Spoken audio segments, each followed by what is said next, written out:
행복한 교회 성도 여러분, 오늘은 11월 17일 화요일입니다. 하나님께서 늘 우리와 함께 하셔서 지난 추수감사를 잘 보내고 또 우리가 늘 하나님이 주시는 말씀으로 하루하루 새롭게 살기를 원합니다.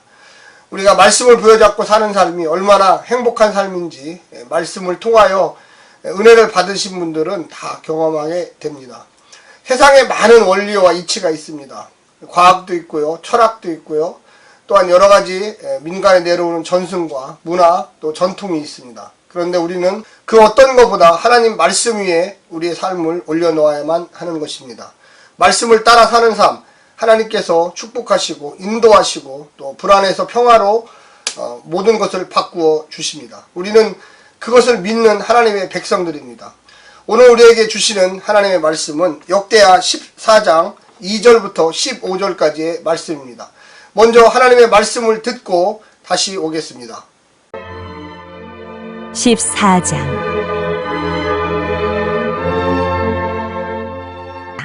아사가 그의 하나님 여호와 보시기에 선과 정의를 행하여 이방 제단과 산당을 없애고 주상을 깨뜨리며 아세라 상을 찍고 유다 사람에게 명하여 그 조상들의 하나님 여호와를 찾게 하며 그의 율법과 명령을 행하게 하고 또 유다 모든 성읍에서 산당과 태양상을 없애매 나라가 그 앞에서 평안함을 누리니라.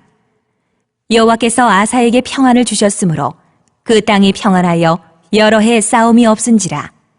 그가 견고한 성읍들을 유다에 건축하니라. 아사가 일찍이 유다 사람에게 이르되 우리가 우리 하나님 여호와를 찾았으므로 이 땅이 아직 우리 앞에 있나니 우리가 이 성읍들을 건축하고 그 주위에 성곽과 망대와 문과 빗장을 만들자. 우리가 주를 찾았으므로 주께서 우리 사방에 평안을 주셨느니라. 하고 이에 그들이 성읍을 형통하게 건축하였더라. 아사의 군대는 유다 중에서 큰 방패와 창을 잡는 자가 30만 명이요 베냐민 중에서 작은 방패를 잡으며 활을 당기는 자가 28만 명이라. 그들은 다 큰 용사였더라.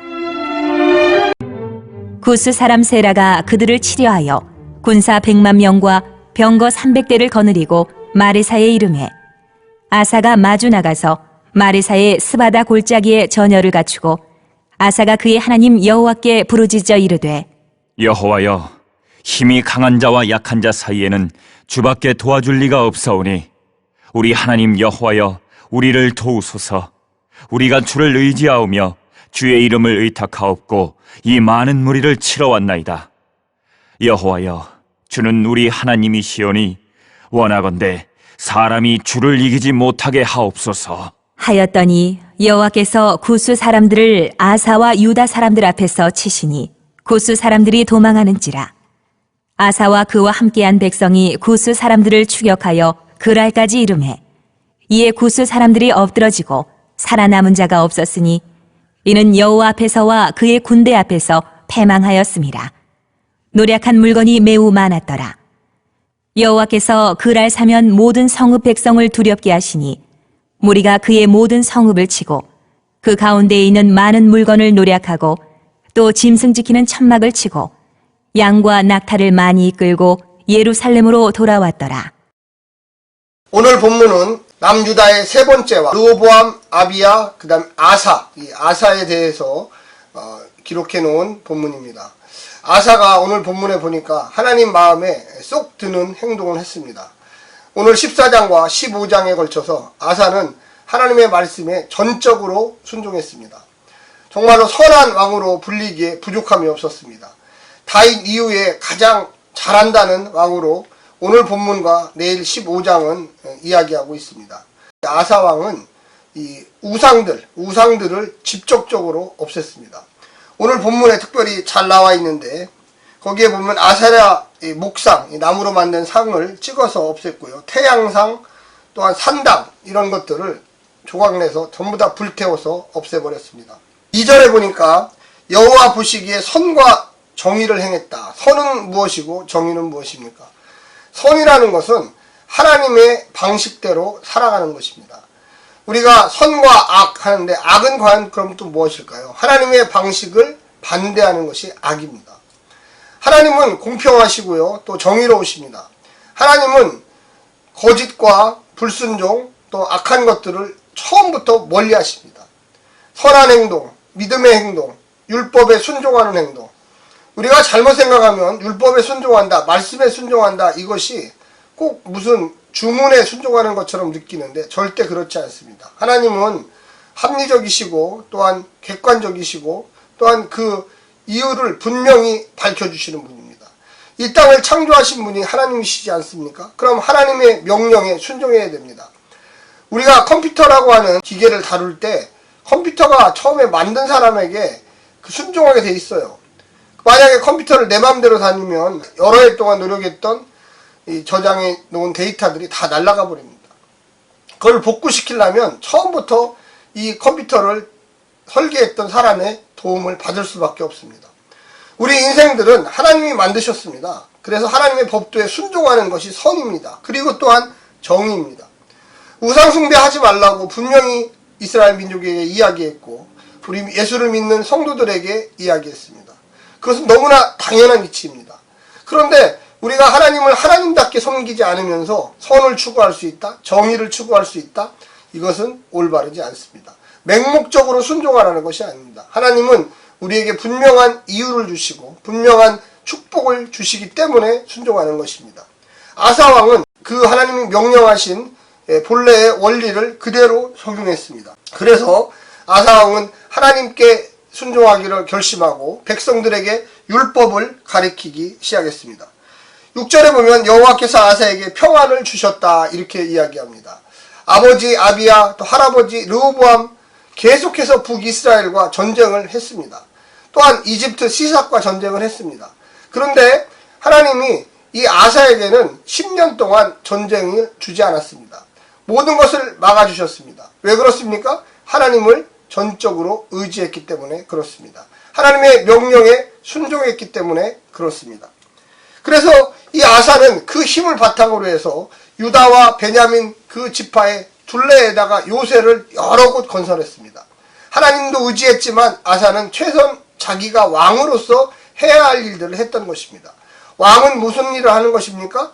자기를 따르는 이 백성들을 잘 보호할 의무가 있습니다. 왕으로서 이렇게 훌륭한 왕이 드물죠. 하나님께 순종하고 말씀을 가리키고 한당을 때려부수고 우상들을 불태워버리고 또한 요새들을 건설해서 혹시 모를 전쟁에 대비했습니다. 그 이후에 후반기에 보면 이 구스라고 하는 현재의 이 수단, 옛날엔 에디오피아, 여기에 있는 이 세라라는 사람이 전쟁을 일으켰습니다. 우리가 시삭이 또 전쟁을 일으켰다고 전에 나왔는데 여기에서는 세라라는 사람, 아마도 시삭의 밑에 있는 어떤 이 구스라는 나라의 대장인 것 같습니다. 이 사람들이 남유다를 쳐들어왔습니다. 이때 하나님이 개입하셨습니다. 왜 개입하셨습니까? 거기에 보면 11절 우리 하나님 여호와여 우리를 도우소서. 아사가 대표로 나가서 하나님께 기도를 했습니다. 하나님 우리가 약합니다. 저들은 100만 명의 사람들이 옵니다. 우리 유다와 베냐민 지파 다 해봤자 58만 명밖에 안 됩니다. 반밖에 안 돼요. 하나님 우리는 약한 사람들입니다. 하나님께서 이 전쟁에 관여해 주십시오. 이렇게 하나님을 의지했어요. 그랬더니 하나님이 나타나셔서 그 세라의 군대, 구스 군대를 완전히 다 쑥대밭에서 다시금 돌아가게 만들었습니다. 그리고 거기에 보면은 15절에 또 짐승을 지키는 천막을 치고 양과 낙타들이 많이 이끌고 예루살렘으로 돌아왔더라. 전쟁을 하면서 많은 노획물들을 가지고 왔다는 것입니다. 물건들을 노략하고 그들이 갖고 왔던, 전쟁하기 위해서 갖고 왔던 많은 곡식들, 양들 이런 것들을 다 승리의 기쁨으로, 기념품으로 가져오게 되었습니다. 오늘 본문을 보면서 우리는 무엇을 생각할 수가 있겠습니까? 신앙인은 아사와 같이 전적으로 하나님께 의지해야 됩니다. 그리고 선을 행해야 됩니다. 정의를 행해야 됩니다. 맹목적인 것이 아니라 하나님이 우리에게 주시는 지혜와 능력을 가지고 쫓아가는 것입니다. 그리고 이런 어려움이 있을 때 하나님 우리를 도우시옵소서, 우리의 연약함을 채워주시옵소서라고 기도할 줄 알아야만 하는 것입니다. 이 전쟁은 이 아사 15년째, 아사가 왕이 되고 15년째 주전 895년에 일어났습니다. 이전에 아버지죠. 아비야 왕이 여로보암 북이스라엘의 군대와 전쟁할 때 아비야가 하나님께 부르짖었더니 80만 대군이 40만 대군한테 지는 역사가 일어났습니다. 아비야의 군대는 40만이고 그리고 그 북이스라엘 여로보암의 군대는 80만이었습니다. 그때도 하나님이 도와주셨어요. 하나님을 의지하는 자, 아버지와 아들 모두 다 승리할 수가 있었다는 것입니다. 우리는 세 가지를 좀 생각해 볼 수가 있습니다. 첫 번째, 우상 척결과 평화입니다. 사랑하는 성도 여러분, 두 가지 마음, 갈등하는 마음은 한 가지를 선택해야 됩니다. 당연히 우리는 하나님을 선택해야 되죠. 이쪽에는 우상을 섬기고 이쪽에는 야훼 하나님을 섬기고 헷갈려요. 인생이 신앙생활 하시는 분들 중에도 세상을 섬기고 돈을 섬기고 자식을 섬기고 명예를 섬기고 뭔가 자신의 지식을 섬기는 사람들이 있어요. 이런 사람들은 교회를 나오지만 신앙생활을 하지만 늘 왔다 갔다 흔들려요.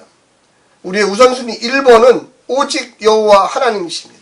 말씀을 왜 우리가 공부합니까? 말씀을 왜 읽습니까? 말씀을 왜 암기합니까? 왜 설교를 듣습니까?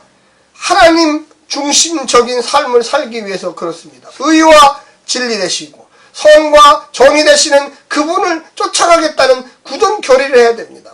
어려움이고 연단이 와도 하나님 나는 믿습니다. 당신이 나를 인도하시고 보호하시고 설사 조금 어렵더라도 그 기간이 길지 않음을 믿습니다. 이게 바로 신앙인입니다.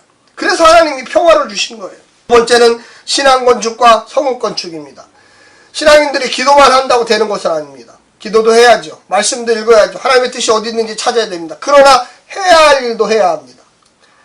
이 아사왕은 자기가 왕으로서 성을 요새들을 주변에 많이 건축을 해서 앞으로 있을 전쟁에 대비했습니다. 학생은 공부해야 됩니다. 신앙인도 돈을 벌어야 됩니다.